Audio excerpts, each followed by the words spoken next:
বিশেষ করে নতুন আরেকটা ইম্প্যাক্ট যেটা হিট স্ট্রোক থেকে কিডনি রোগ হচ্ছে বা ফার্টিলাইজার থেকে বিভিন্ন ইনসেক্টিসাইড থেকে হচ্ছে, এ ব্যাপারে সরকারের পক্ষ থেকে কি স্টেপ নিতে পারে বা নিচ্ছে সে সম্পর্কে কিছু একটু বিস্তারিত বলবেন। ধন্যবাদ সভাপতি এবং সম্মানিত উপস্থিতি।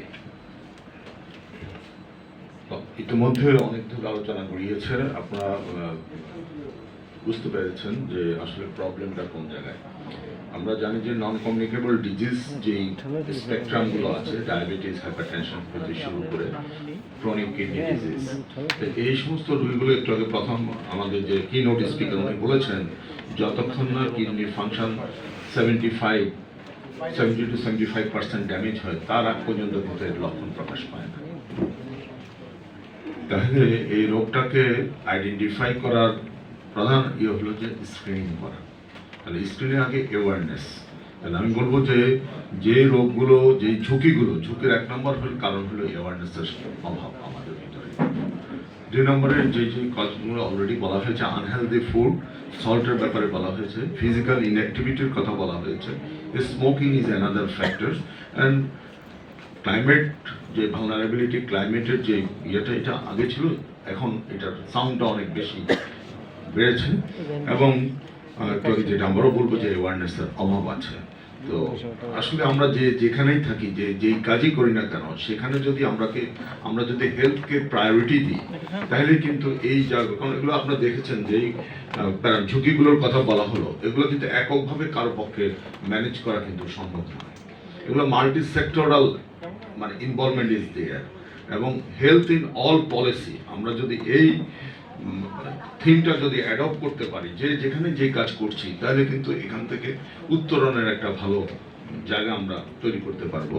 আমরা এই বিষয়ে আমরা অলরেডি একটা জয়েন্ট ডিক্লারেশন হয়েছে বিভিন্ন মিনিস্ট্রিগুলোর মাধ্যমে, যে কিভাবে আমরা যে কাজগুলোই হাতে নেই না কেন, সেখানে যাতে এরকম একটা থাকে, আমাদের ফোকাস থাকে হেলথকে প্রাধান্য দিয়ে, তাহলে এখান থেকে বের হয়ে আসার একটা ওয়ে আউট হবে। মানুষের বয়স বাড়বে, মানুষ মারা যাবে, ইটস ন্যাচুরাল, কিন্তু সেই মৃত্যুটা যাতে অকাল না হয়। এই সমস্যা হলো যে আমাদের দেশে এখনো 50% ডেথ হলো অকাল মৃত্যুতে আমরা ভুগছি। অকাল মৃত্যু বলতে আমরা সেই মৃত্যুটাকে বুঝি যে মৃত্যুটা 70-এর আগে ঘটে। তাহলে আমরা এখান থেকে, এবং যারা আমরা বেঁচে থাকি তাদের কোয়ালিটি অফ লাইফ যাতে ভালো হয়, এবং যারা অকালে এই রোগটাতে সাফার করলো কিন্তু মারা গেল না, কিন্তু তাদের অনেকের কিন্তু কোয়ালিটি অফ লাইফটা কিন্তু হ্যাম্পার হয়ে যাচ্ছে। তাহলে তার প্রোডাক্টিভিটি কমছে, তার পরিবারের উপর কিন্তু এই চাপটা আসছে, এবং আর সামগ্রিকভাবে রাষ্ট্রের উপরে এই বিশাল একটা অর্থনৈতিক চাপ চলে আসছে। তো সেই জন্য স্বাস্থ্যকে আমরা যদি প্রাধান্য দেওয়া মানে সুস্থ জাতি তৈরি হবে। তো সেই ক্ষেত্রে এখন আপনারা জানেন বর্তমানে 71% ডেথ রিলেটেড টু এই নন কমিউনিকেবল ডিজিজ, এবং কিডনি হলো কিন্তু আলটিমেট প্রোডাক্ট। যে আমরা এতক্ষণ যে কথাগুলো বলি, মানুষ বলে যে আমি কিডনির রোগ হয়েছে, আমি কি ওষুধ খাবো। আসলে ওষুধ কি, কিডনি রোগের পার্টিকুলার কিন্তু ওষুধ কিন্তু নাই। এই যে আমরা যে কথাগুলো ডায়াবেটিস, হাইপারটেনশনের কথা বললাম, যে কিংবা হেলদি ফুডের কথা বললাম, বা এয়ার পলিউশনের কথা বলছি, যে এগুলো থেকে নিজেকে যদি আমি সেভ করতে পারি, দেন কিডনি। আপনারা জানেন আমরা যাই কিছু নিই না কেন তার এক্সিট হলো কিডনি, এবং